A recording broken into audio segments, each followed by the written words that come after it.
Hello' everyone, আজি আমি আলোচনা কৰিম তোমালোকৰ বিজ্ঞানৰ প্ৰথম অধ্যায় ৰাসায়নিক বিক্ৰিয়া আৰু সমীকৰণৰ এটা ইম্পৰ্টেণ্ট টপিক ৰেডক্স বিক্ৰিয়া বা জাৰণ বিজাৰণ।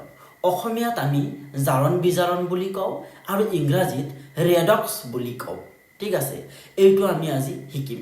এতিয়া কথা হ'ল এই নামটোৰ পৰা আমি ইয়াৰ এনচাৰটো কেনেকৈ ক'ম সেইটো আমি জানিব লাগিব। ইয়াৰ আগৰ ভিডিঅ' কেইটাত জাৰণ বিক্ৰিয়া কি, বিজাৰণ বিক্ৰিয়া কি সকলোকেইটা আলোচনা কৰা হৈছে। ঠিক আছে, গতিকে জাৰণ মানে কি, যদি কোনো এটা বস্তুৰ লগত অক্সিজেন যোগ হৈছিল তেতিয়া তাক আমি কি বুলি কৈছিলোঁ, জাৰণ বুলি কৈছিলোঁ। আকৌ বিজাৰণ মানে কি আছিল, যদি কোনো এটা বস্তুৱে কি কৰে যে অক্সিজেন ত্যাগ কৰে বা অক্সিজেন হেৰুৱায় তেতিয়া তাক আমি বিজাৰণ বুলি কৈছিলোঁ। কিন্তু ইয়াত আছে জাৰণ বিজাৰণ দুয়োটাই লিখা আছে। ঠিক আছে, মানে কি যে এটা পদাৰ্থ যেতিয়া জাৰিত হ'ব তেতিয়া আনটো পদাৰ্থ কি হ'ব, আমাৰ বিজাৰিত হ'ব। অৰ্থাৎ এটা পদাৰ্থৰ লগত যেতিয়া অক্সিজেন যোগ হ'ব তেতিয়া আনটো পদাৰ্থৰ পৰা অক্সিজেন আঁতৰি যাব বা আনটো পদাৰ্থৰ অক্সিজেন হেৰুৱাব। এই দুয়োটা ঘটনা যেতিয়া একেলগে সংঘটিত হয় তেতিয়া তাক আমি কি বুলি কওঁ, বিক্ৰিয়া। ঠিক আছে, সাপোজ মোৰ হাতত 5 টকা আছে। এতিয়া এই 5 টকা যেতিয়া মই হেৰাম লগে লগে আনজনে কি কৰিব, সেই 5 টকাটো ক'ৰবাত হ'লেও পাই যাব। ঠিক আছে, এজন হ'লেওতো পাব।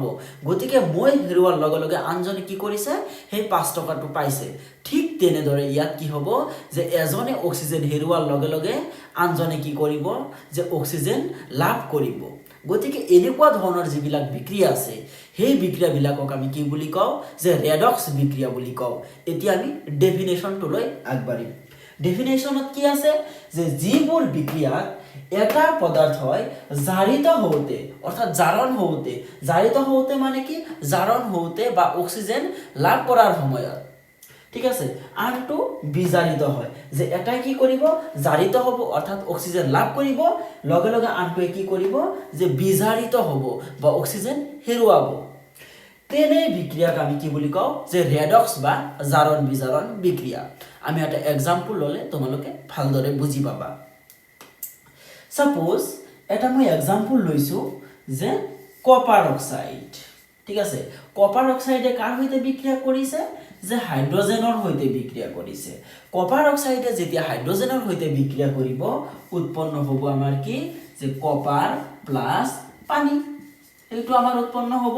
এতিয়া চোৱা, কপাৰ অক্সাইডত কপাৰৰ ওচৰত কোনে আছে, যে অক্সিজেন আছে। কিন্তু বিক্ৰিয়াটোত আমাৰ কি হ'ল, বিক্ৰিয়াটো ঘটাৰ পিছত অক্সিজেন আছে নেকি কপাৰৰ লগত, নাই। গতিকে অক্সিজেন কোনে হেৰালে, যে কপাৰে হেৰালে। অৰ্থাৎ এইটো আমাৰ কি হৈছে, বিজাৰিত হৈছে। যিহেতু কপাৰ অক্সাইডৰ পৰা কপাৰটো আমাৰ কি, অক্সিজেনটো কি হ'ল, যে আঁতৰি গ'ল বা এই কপাৰ অক্সাইডৰ পৰা কপাৰে কি কৰিলে, অক্সিজেনটো হেৰালে। গতিকে আমি কি ক'ব পাৰোঁ, কপাৰ অক্সাইডটো আমাৰ কি হৈছে, বিজাৰিত হৈছে। বিজাৰিত হৈ কি উৎপন্ন কৰিছে, যে কপাৰ উৎপন্ন কৰিছে। কিন্তু লগে লগে ইয়াত চোৱা, হাইড্ৰজেনৰ লগত অক্সিজেন আছে নেকি, নাই। বিক্ৰিয়াটো হোৱাৰ পিছত হাইড্ৰজেনৰ লগত কোনে আহিছে, অক্সিজেন আহিছে। অৰ্থাৎ হাইড্ৰজেনে কি কৰিলে, অক্সিজেন লাভ কৰিলে। অৰ্থাৎ হাইড্ৰজেনটো আমাৰ কি হ'ব, জাৰিত হ'ব। ঠিক আছে, এতিয়া চোৱা তোমালোকে যে ডেফিনেশ্যনটোত কি আছিল, যে এটা পদাৰ্থ জাৰিত হওঁতে আনটো কি হ'ব, আমাৰ বিজাৰিত হ'ব। তেতিয়াহে সেই বিক্ৰিয়াটোক আমি কি বুলি ক'ম, যে ৰেডক্স বা জাৰণ বিজাৰণ বিক্ৰিয়া। এতিয়া চোৱা, হাইড্ৰজেন ইয়াত কি হৈছে, জাৰিত হৈছে। কাৰণ হাইড্ৰজেনৰ লগত কোন আহিছে, ইয়াত অক্সিজেন আহিছে। গতিকে হাইড্ৰজেনটো আমাৰ কি হ'ল, জাৰিত হ'ল। তাৰপিছত ইয়াত আছে আমাৰ কি, কপাৰ অক্সাইড। কপাৰ অক্সাইডৰ পৰা কোন উৎপন্ন হৈছে, যে কপাৰ উৎপন্ন হৈছে। কপাৰ অক্সাইডৰ পৰা অক্সিজেন কি কৰিলে, কপাৰে হেৰুৱালে। ঠিক আছে, হেৰাইছে। গতিকে এইটো আমাৰ কি হৈছে, বিজাৰিত হৈছে। গতিকে ডেফিনেশ্যনটোৰ লগত মিলি গৈছে, যে এটা পদাৰ্থই কি কৰিছে, অক্সিজেন লাভ কৰিছে অৰ্থাৎ জাৰিত হৈছে, আৰু একে সময়তে আনটো পদাৰ্থই কি কৰিছে, অক্সিজেন হেৰাইছে অৰ্থাৎ আমাৰ বিজাৰিত হৈছে। গতিকে এই বিক্ৰিয়াটো আমাৰ কি হ'ব, এটা ৰেডক্স বিক্ৰিয়াৰ উদাহৰণ হ'ব। এতিয়া তোমালোকৰ কুৱেশ্যনটো এনেদৰে আহিব পাৰে, ৰেডক্স বিক্ৰিয়া কি, ইয়াৰ উদাহৰণ দি বুজাই লিখা।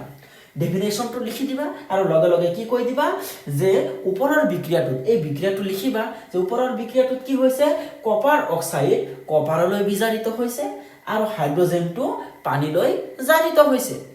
এতিয়া আমি আৰু কেনেকুৱা ধৰণৰ এমচিকিউ কুৱেশ্যন আহিব পাৰে সেইটো আমি শিকিম আৰু লগে লগে এইবিলাক তোমালোকে ভিডিঅ' পজ কৰি লিখি যাবা ঠিক আছে এতিয়া বেলেগ এটা উদাহৰণ লওঁ কি ল'ম যে জিংক অক্সাইডে যেতিয়া কাৰ্বনৰ সৈতে বিক্ৰিয়া কৰিব ই কি উৎপন্ন কৰিব যে জিংক প্লাছ কাৰ্বন মনক্সাইড উৎপন্ন কৰিব ঠিক আছে কাৰ্বন মনক্সাইড উৎপন্ন কৰিব ইয়াত চোৱা হে আগৰ নিচিনাকৈ কি হ'ল যে এই জিংক অক্সাইডটো জিংকলৈ বিজাৰিত হৈছে কাৰণ এই জিংক অক্সাইডত প্ৰথমতে আমাৰ কি আছিল অক্সিজেন আছিল কিন্তু বিক্ৰিয়া হোৱাৰ পিছত জিংকৰ লগত কোনো অক্সিজেন নাই যেহেতু অক্সিজেনটো হেৰাইছে গতিকে ইয়াক আমি কি বুলি ক'ব পাৰো বিজাৰিত বুলি ক'ব পাৰো ঠিক তেনেদৰে কাৰ্বনৰ লগত কোনো অক্সিজেন নাছিল কিন্তু বিক্ৰিয়াটো হোৱাৰ পিছত কাৰ্বনৰ লগত এটা অক্সিজেন আহি গৈছে অৰ্থাৎ কাৰ্বনটো আমাৰ কাৰ্বন মনক্সাইডলৈ কি হৈছে জাৰিত হৈছে এতিয়া কথা হল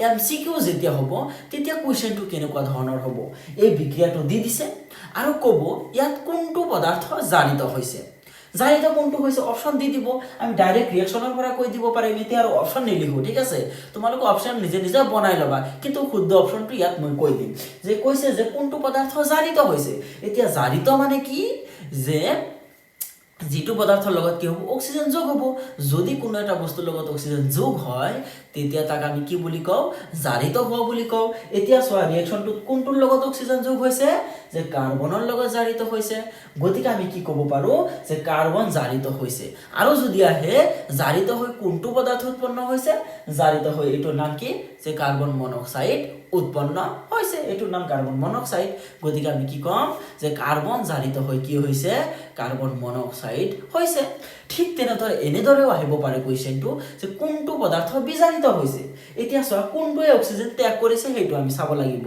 বা কোনটোৱে অক্সিজেন হেৰাইছে কাৰণ বিজাৰণ মানে কি যে অক্সিজেন হেৰুৱা ইয়াত অক্সিজেন আছিল জিংকৰ লগত অৰ্থাৎ এটো আমাৰ জিংক অক্সাইড উৎপন্ন হৈছে আমাৰ কি জিংক গতিকে আমি কি ক'ব পাৰো জিংক অক্সাইডটো আমাৰ কি হৈছে বিজাৰিত হৈছে আৰু বিজাৰিত হৈ কোনটো পদাৰ্থ উৎপন্ন কৰিছে জিংক উৎপন্ন কৰিছে আশা কৰো তোমালোকে এই জাৰণ বিজাৰণ বা ৰেডক্স বিক্ৰিয়াটো বুজি পাইছা এনেকুৱা ধৰণৰ কনসেপচুৱেল ভিডিও পাবলৈ আমাৰ চেনেলটোক সাবস্ক্ৰাইব কৰিবা আৰু যিমান পাৰা ভিডিওটো তোমালোকৰ বন্ধু বান্ধৱীলৈ শেয়াৰ কৰি দিবা